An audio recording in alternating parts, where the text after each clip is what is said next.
What is good, everybody? Happy Friday.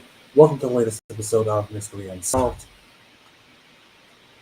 Welcome to the latest episode of Mystery Unsolved. I don't know how long I have here. I really don't. This tablet is stuck right now, and I don't know why. It's been like this for months. So I could be 10 minutes, I could be 5 minutes, I could be a half an hour, which is generally the time I like to have, but I don't know. We'll have to find out. Tonight, for the second episode of season 11 on Mystery Unsolved, I will be discussing the Beaumont children. Have you heard of them? I have not. This is new to me, so it is a disappearance case and a sad one as I think it might be at that. So, without further ado, ladies and gentlemen, Mystery Unsolved, the Beaumont children. Jane Beaumont, Arna Beaumont, and Grant Ellis Beaumont, collectively referred to as the Beaumont children, were three Australian siblings who disappeared from Glenlake Beach near Adelaide, South Australia on January 26, 1966, Australia Day, in a suspected abandoned abduction and murder. Well, that's unfortunate. Jesus, we're already like craziness. Get out of here.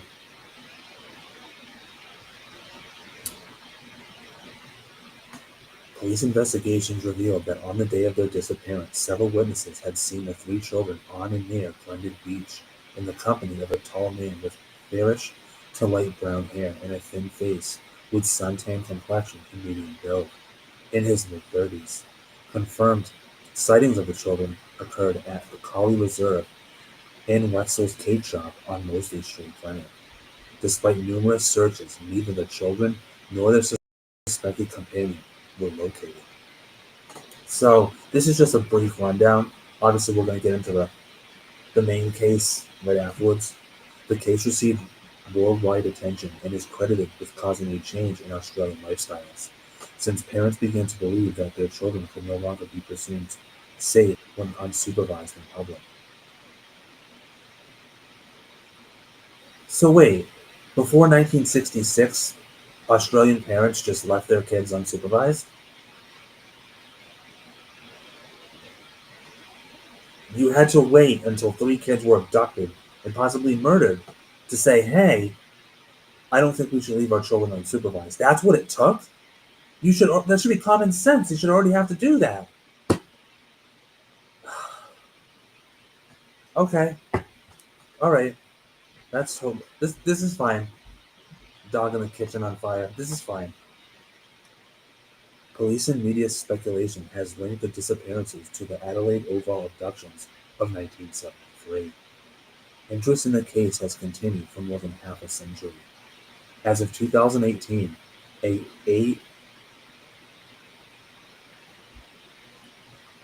I'm assuming that means Australian, an Australian $1 million reward has been offered for related to the cold case by the South Australian government. $1 million reward if you on a cold case. On a cold case. Man, I haven't even started reading this and I've already yelled twice. Crazy. Jane, Arna, and Grant Beaumont. By the way, the kids, when they were abducted, were... Give me a minute. It tells me their ages. Jane was 9, Arna was 7, and Grant was 4. So this was a straight-up child abduction. Like, crazy. And it happened in Australia. I don't know if that's weird. I don't know if that's common. But, yeah. Jane, Arna, and Grant lived with their parents, Grant, Jim Beaumont, and a former serviceman and taxi driver, and Nancy Beaumont. The couple had married in December 1955. The family resided at 109 Harding Street in Somerton Park, South Australia, a suburb of Adelaide. They lived not far from Glenelg Beach, a popular spot that their children often visited. On January 25, 1966, in the midst of summer heat wave, Jim dropped the children off at Glenelg Beach before heading off on a 3-day sales trip in Snowtown. Wait, wait.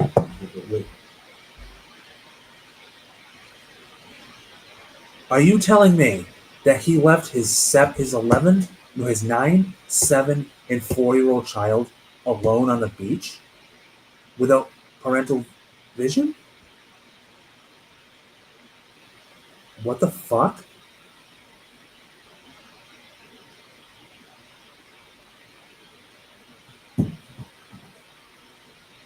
Okay, okay. I've never, I have never, in the history of Mystery Unsolved, gotten up for any reason, but that, what, what the fuck? I know 1966 Australia was a different time and place, but what are we doing? What are we doing? Why the fuck would you think it's okay to leave a 9, a 7, and a 4-year-old on a beach by themselves? I seriously hope that I'm misreading that. I really do. Holy shit. That's fucking crazy. Oh, let us continue. On the morning of January 26th, the children asked their mother if they could visit Glenwood Beach again. As if it was too hot to walk, they took a 5-minute, 3-kilometer bus journey from their home to the beach. By themselves? They caught the bus at 8:45 a.m. and were expected to return home on the 12 noon bus. Nancy became worried, however, when they did not return on either the 12 or the 2 p.m. buses. And when Jim returned home early from his trip around 3 p.m., he immediately drove to the crowded beach. Unable to locate the children, he returned, and together both parents searched the streets and visited friends' houses. Around 5:30 p.m., they went to Glenwood Police Station to report the disappearance. Okay. Uh, okay. This case has been a cold case for centuries, you say? Am I the only person that's just completely outraged that the parents would allow their 9, 7, and 4-year-old to just walk out of the fucking house, take a public bus down to the beach, and then expect them back at like a certain time? What? What, what is this? What is happening right now? Oh my god, I feel like I'm being punked right now. I'm in the fucking Twilight Zone.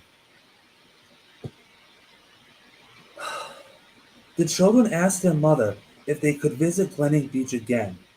As it was too hot to walk, they took a 5-minute, 3-kilometer bus journey from their house to.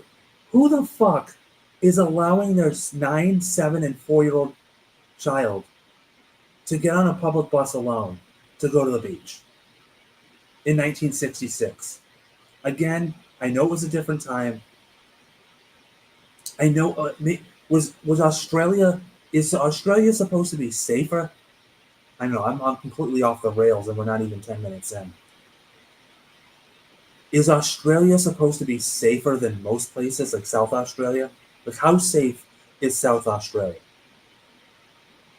If someone is watching this, I could Google it right now. I just don't want to, but I feel like I need to.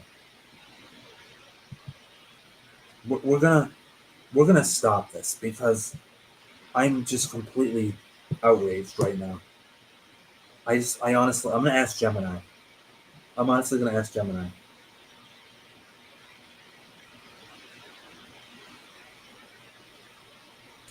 How safe was South Australia in 1966?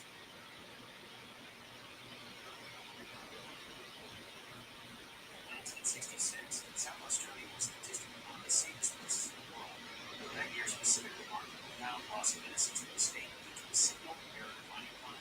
To understand the safety of South Australia in 1966, you have to look at the contrast between the no-crime statistics and the psychological impact of the disappearance of innocence. One. Okay.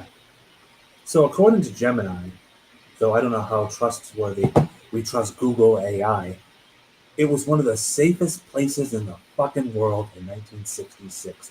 That's great. I really don't care. I almost swore again. I don't care.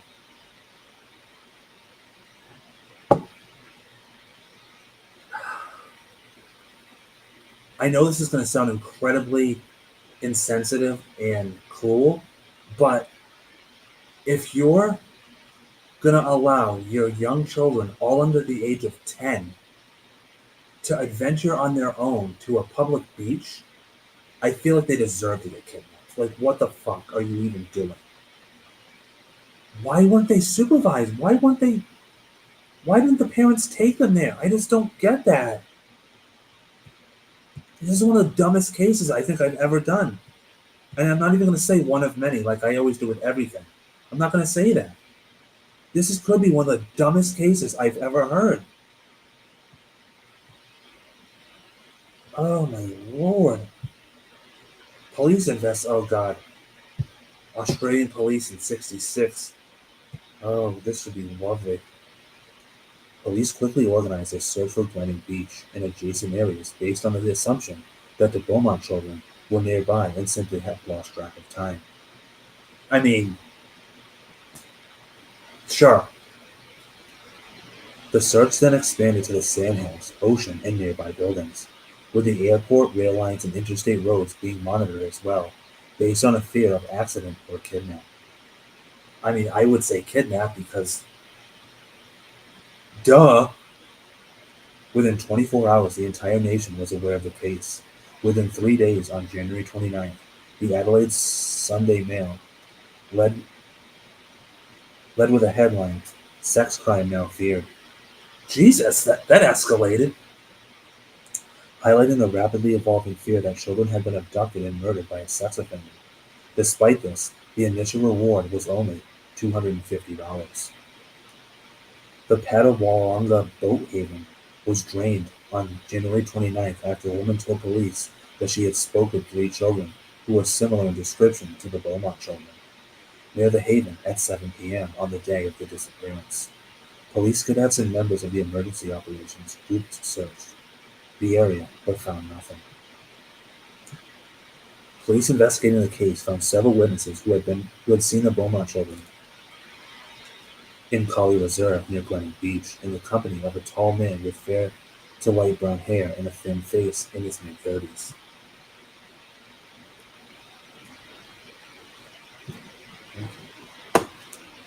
The man had a really, you know what he looked like. The man had suntan complexion and thin to athletic build and was wearing swim trunks. The children were playing with him and appeared to be relaxed and enjoying themselves. Again, so I'm just going to go off on a whim here and assume that people in Australia in 1966 weren't aware of the term stranger danger. Don't care if it was the safest place in the fucking world.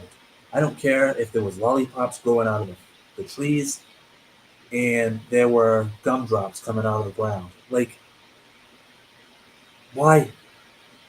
Why would you leave your little kids unattended to adventure on their own?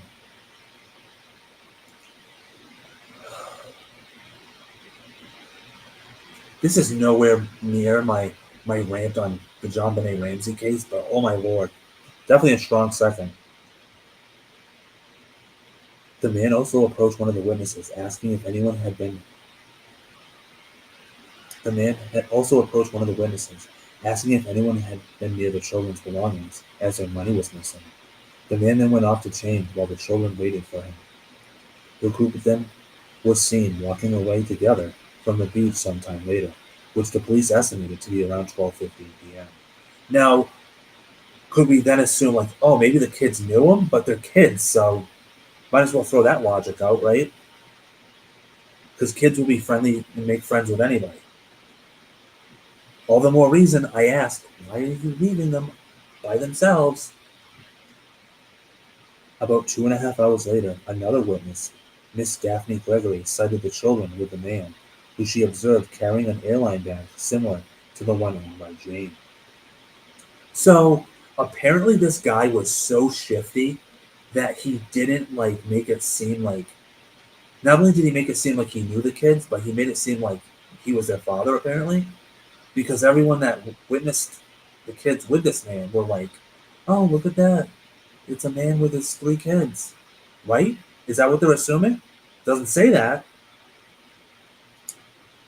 The Beaumont parents described their children, particularly the eldest Jane, as shy. Shy, you say? Yet they willingly went with a man they didn't know.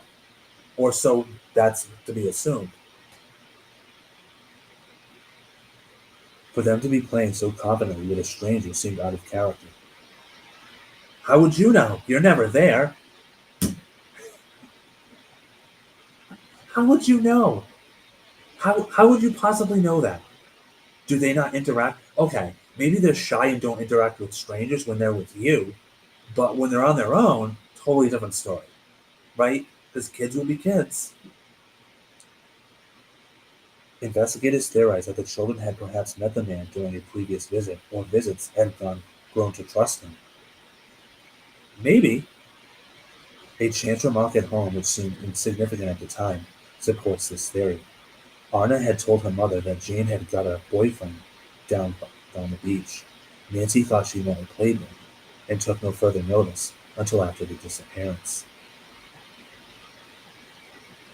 Kids say the darndest things.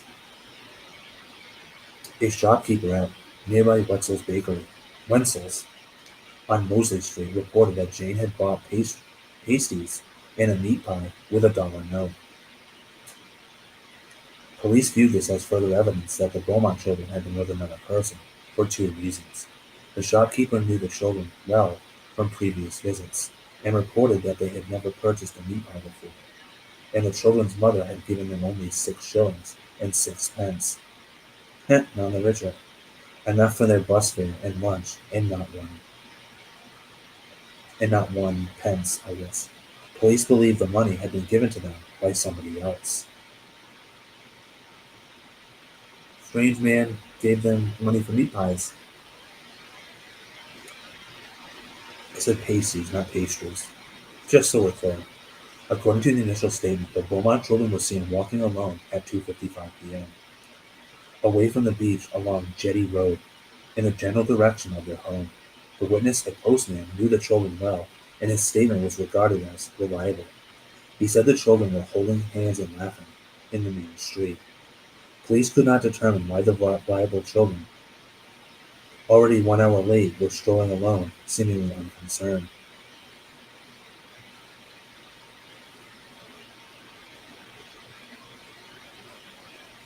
So now I have this vision in my head of 1966 South Australia being like fucking modern day suburbia. Stepford wives, like, hi, hi. Everyone's like walking out on their front porch, grabbing the paper, waving to each other. One guy's mowing his lawn, another guy's watering his lawn.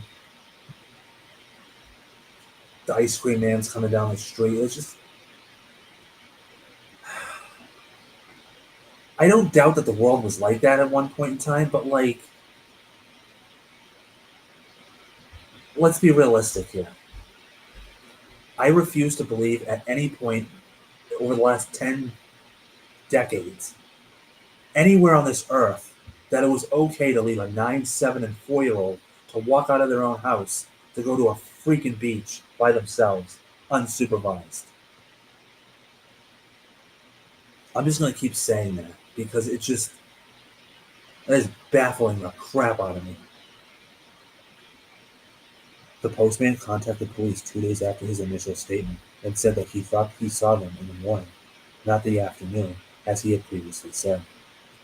Other reports, other reported sightings of the children continued for about a year after their disappearance. Why, just because you see three kids on the side of the street, hey, that's them.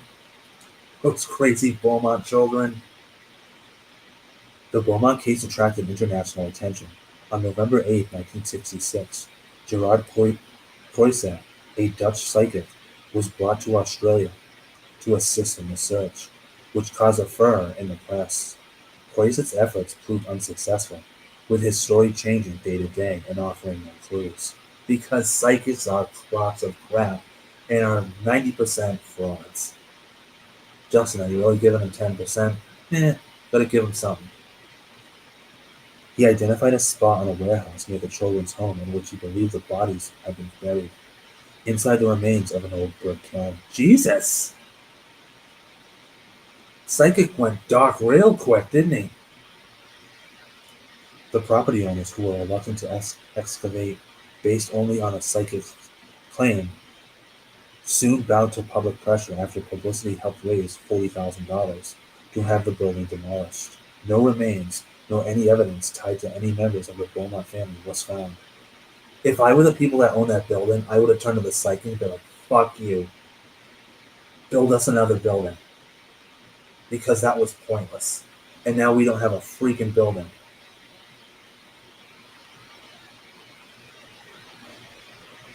In 1996, the building identified by Croissant was undergoing partial demolition, and the owners allowed a full search of the site. Once again, no trace was found of the children.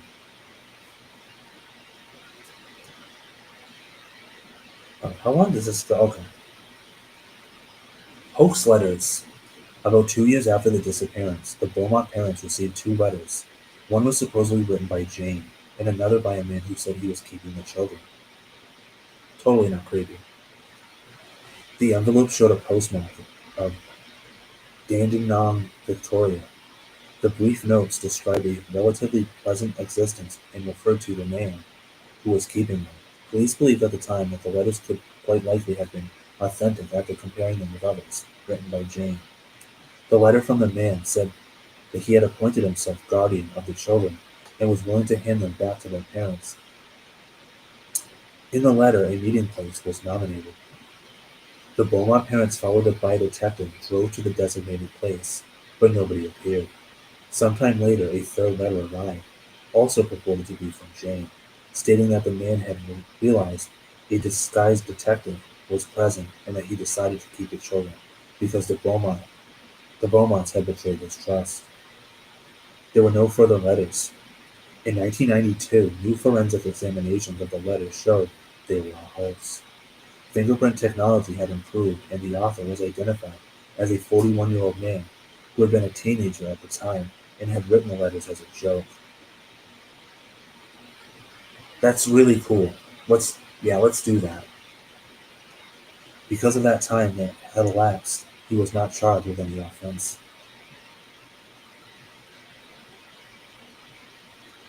Possible suspects. How many do we got? Two, three, four, five, six. Too many for me to read. I will make this very brief.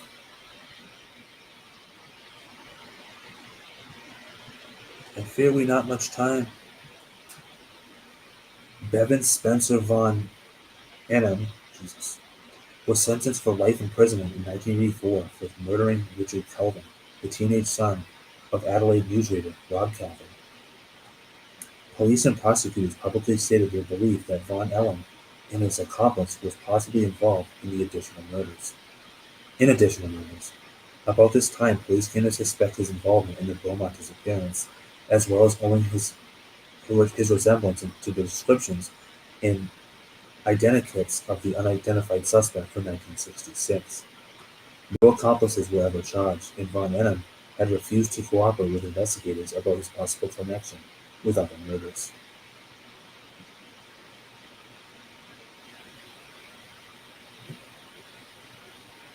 As of 2014, Von Ennem had not been ruled out as a suspect. However, while Von M was known to have frequented Glenny Beach to perv on changing rooms and was described as preoccupied with children, he was younger than the identified suspect, who was reported to be in his mid to late 30s, whereas upon Van Ennem was in his early 20s. The Beaumont children were also much younger than Richard Kelvin or the other younger man Von Ellen was believed to have targeted, who were in their teens or 20s. Such disparities in the modus operandi of a serial killer are unusual, but not unheard of. So basically, what they're saying is most serial killers have a have a pattern. They have a type, and this guy obviously had a type. But based off the fact that the Beaumont children were the completely different, it doesn't seem like he's likely. And like I said, it's unusual but not unheard of. Yeah, but you're better off finding something else that'll stick better. Author Stanley Brown was charged in 1998 with the murders of sisters Judith and Susan McKay in Townsville, Beaumont. The sisters had disappeared on their way to school on August 26, 1970. Similar to Von Ennem, Brown bore a striking similarity to the descriptions and identikits of the suspects both for Beaumont and Oval cases. A search for a connection to the Beaumont children was unsuccessful, as no employment records existed that could shed light on Brown's movements at the time of the disappearance. Some of the records were believed to have been lost in the 1974 Brisbane flood. It is also possible that Brown, who had unrestricted access to government buildings, may have destroyed his own files.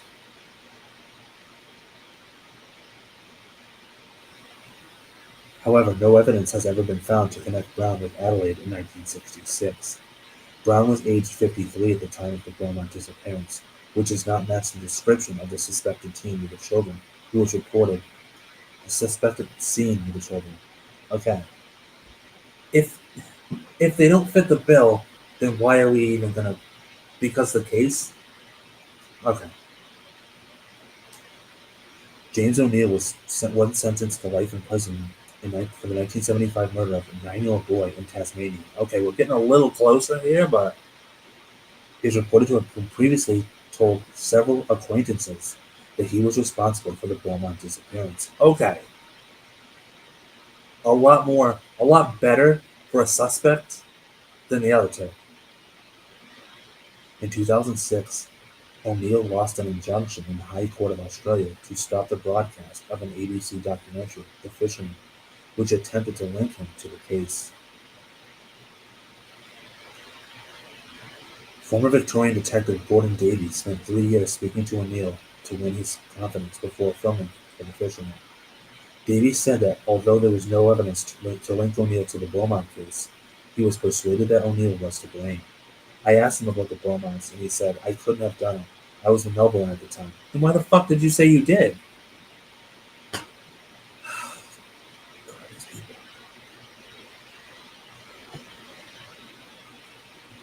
Derek Percy, a convicted child murderer and Victoria's then longest-serving president, was suggested in a 2007 article in Melbourne's The Age newspaper as a suspect in the Beaumont case. The Age alleged that evidence gathered by cold case investigators pointed to a mercy in a number of unsolved child murders, including the Beaumont case. His insanity plea in 1969 murder of Yvonne Terroir was least partly based on his suffering a psychological condition that could prevent him from remembering details of his actions. Percy was supposed to have indicated that he believed he might have killed the Beaumont children, as he was in the area at the time, but he had no recollection of actually doing so. On August 30, 2007, Victoria Police successfully applied for permission to question Percy in relation to the Beaumont case. In 1966, Percy was age 17 and therefore seems too young to have been identified as. Again, I'm just going to move on to them. Alright, there's another guy. There's another guy. Alright, I think we're done here. I'm very disappointed because I'm still wrapping my head around, as you know, the kids just leaving their own freaking homes. Way too young to leave their own homes, unsupervised, to go down to the freaking beach. Alright, what do you think happened to the Beaumont children? Do you think they skipped their way to live their own free lives? Obviously not. I'm not trying to be funny.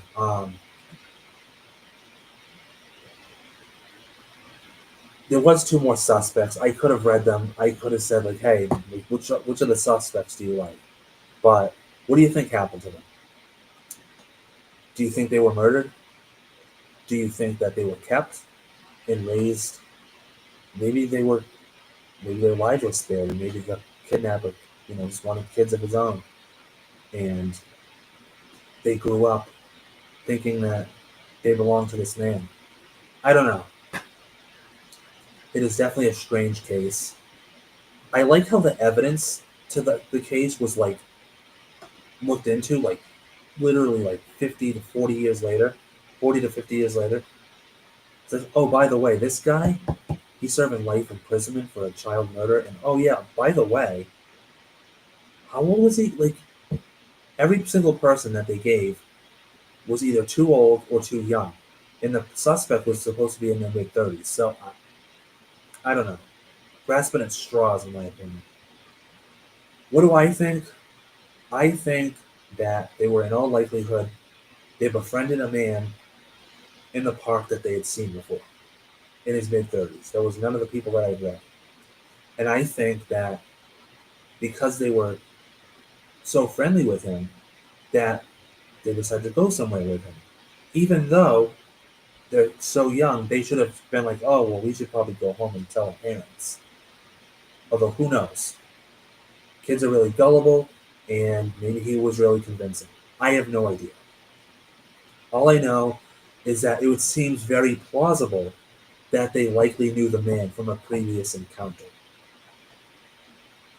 Because that would explain why the kids would reluctantly go with him.